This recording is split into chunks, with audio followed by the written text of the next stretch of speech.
Yo, what is good, YouTube?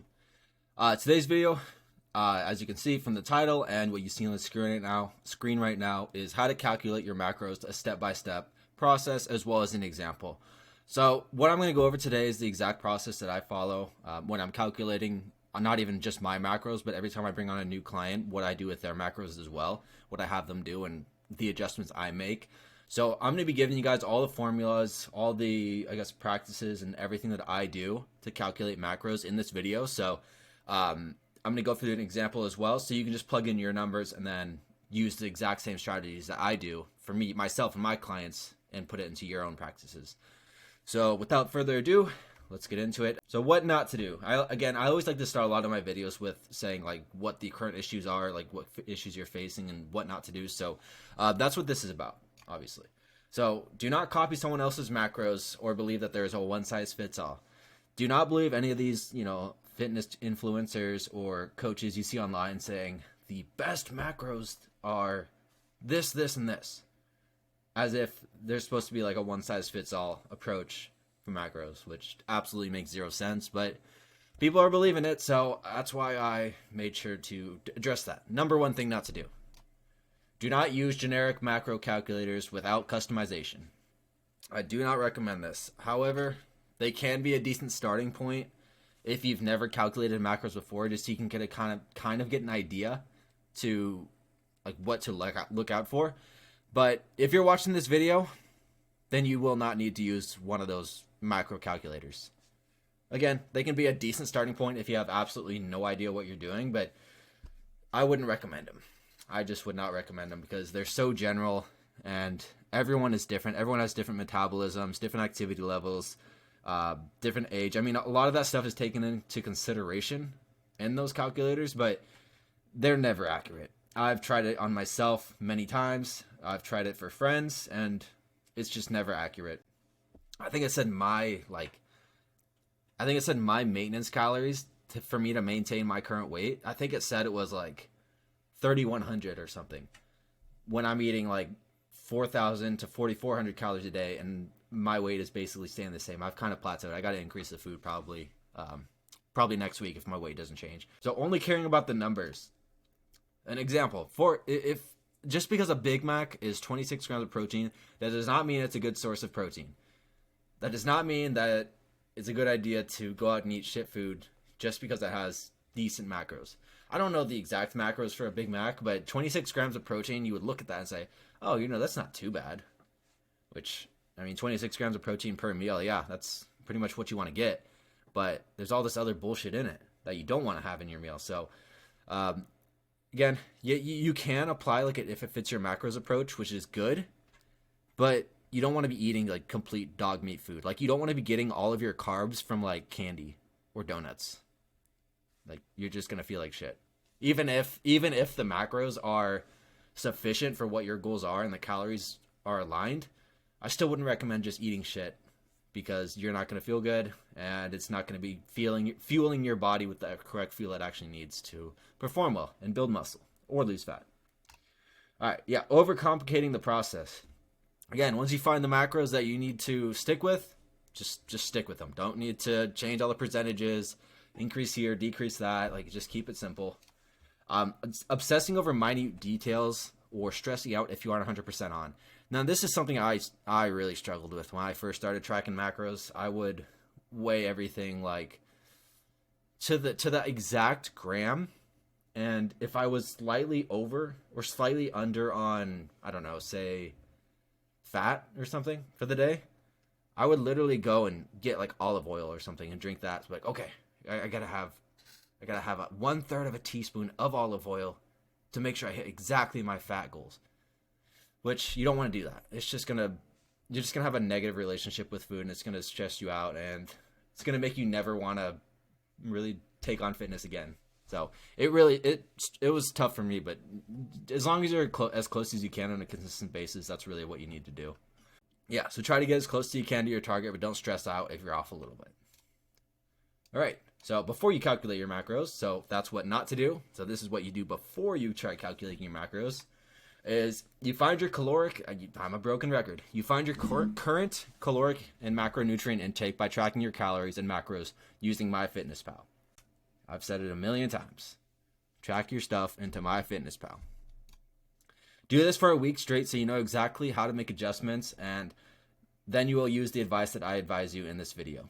So again, track everything for a week straight, weigh out all your meals, put it into MyFitnessPal, and yeah, after you track everything for a week, find your averages for calories, protein, carbs, and fats for the week.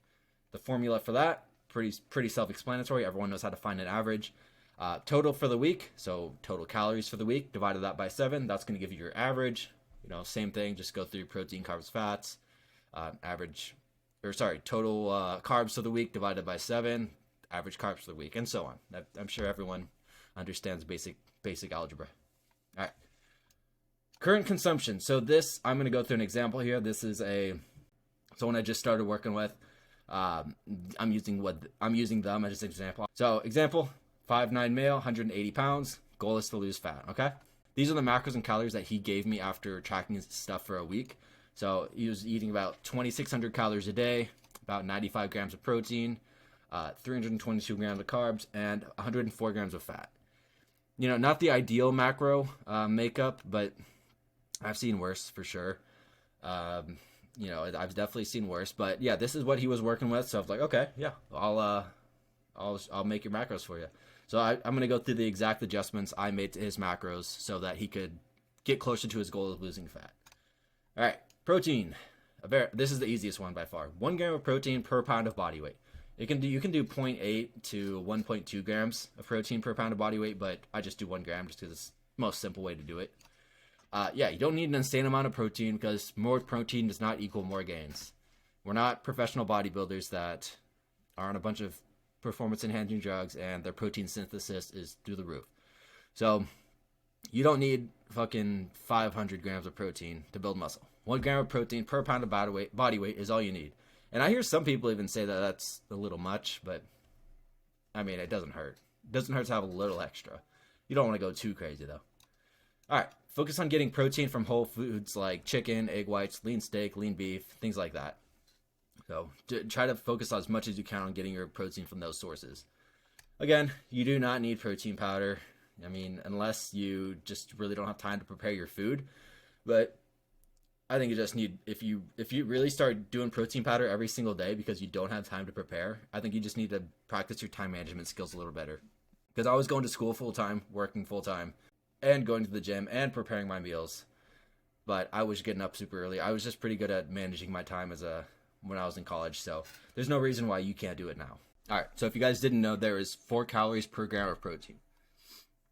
And I bring that up because I use that number in the formula, as I'm going to go over right here. So again, same example. So you notice the calories, decrease the calories by 300. I'm having him do a little bit of cardio too. He wasn't really doing any cardio, so I added in a little bit of cardio, and only decreases calories by 300. So that's why it's 300 instead of like 400 or 500. So protein, up that since he's 180 pounds, 180 grams of protein, which equates to 720 calories. So then that gives leftover calories, which is 1,580. Oh, and the way I got the 720 calories is I times 180 by 4. So 180 times 4 is 720. 4 because 4 calories per gram of protein. And then you subtract the 720 calories from the total, which is 2,300, and 15.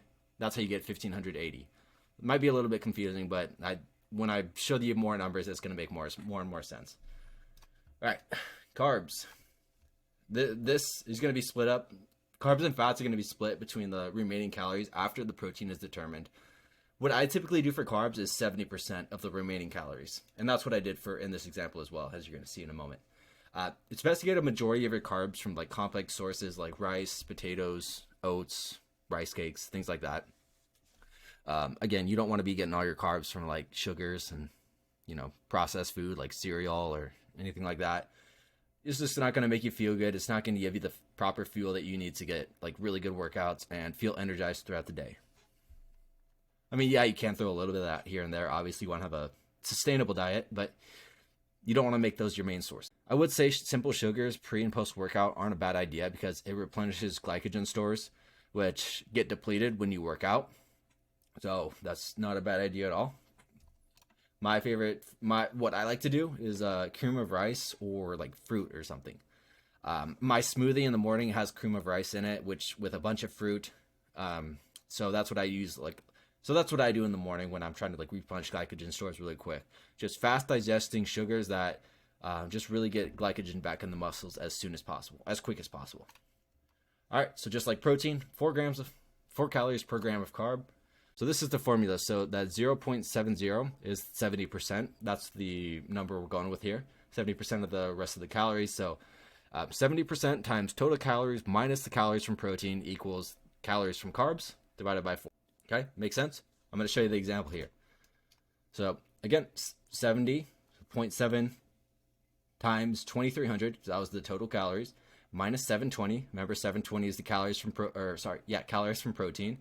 Then that comes out to 1106 calories for carbs. Divide that by 4, because 4 calories per gram of carb is 277. So that's 277 grams of carbs per day. Break it down here for you. There's the protein, carbs, 277 grams, and about 1106 calories. So leftover is 474. Obviously, that's going to go towards fat, but I'm still going to give you the formula just so it's there. I mean, I'm sure you guys could all make out, how much fat's going to be in the diet just based on this, but I'm still going to go over that just because maybe not everyone will know. So fats. Fats make up the rest of your calories after you determine your protein and carbs. Sourcing, ideally from like natural nut butter, avocados, fatty fish, things like that. Avoid trans fat at all cost. That is literally just gonna fucking give you a heart attack. So do not have trans fat like McDonald's or I don't know, Chick-fil-A, or you know what I mean. Panda Express, fast food, stuff you don't need. All right, 9 calories per gram of fat. So protein and carbs are both 4. Fats are 5 calories. So the formula here, total calories minus the calories from protein minus the calories from carbs equals the calories from fat divided by 9. Again, 9 calories per gram of fat. That's where the 9 came from. So the example here, 2300 minus 720 minus 1106 equals 474. Divide that by 9. Boom, 53. 53 grams of fat per day.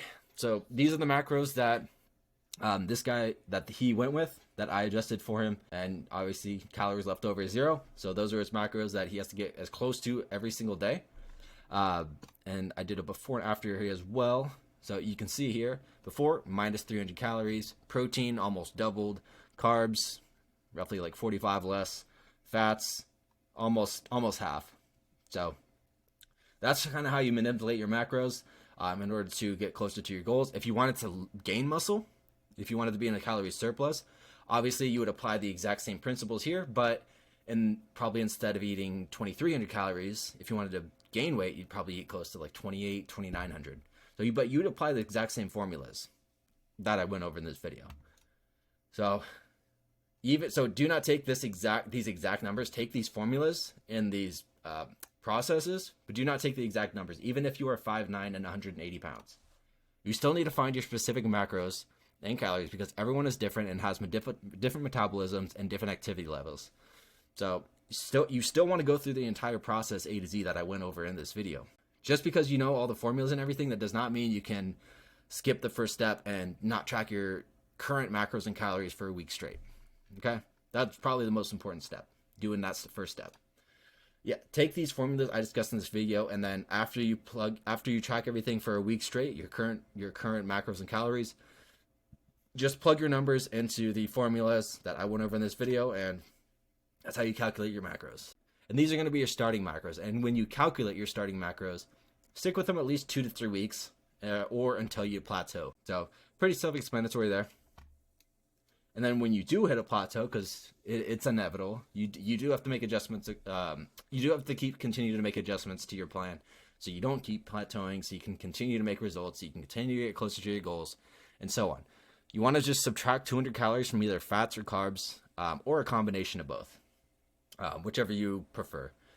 However, This video only talked about macros and calories, but don't forget that training and cardio are also a huge piece of the puzzle when it comes to losing fat and building muscle.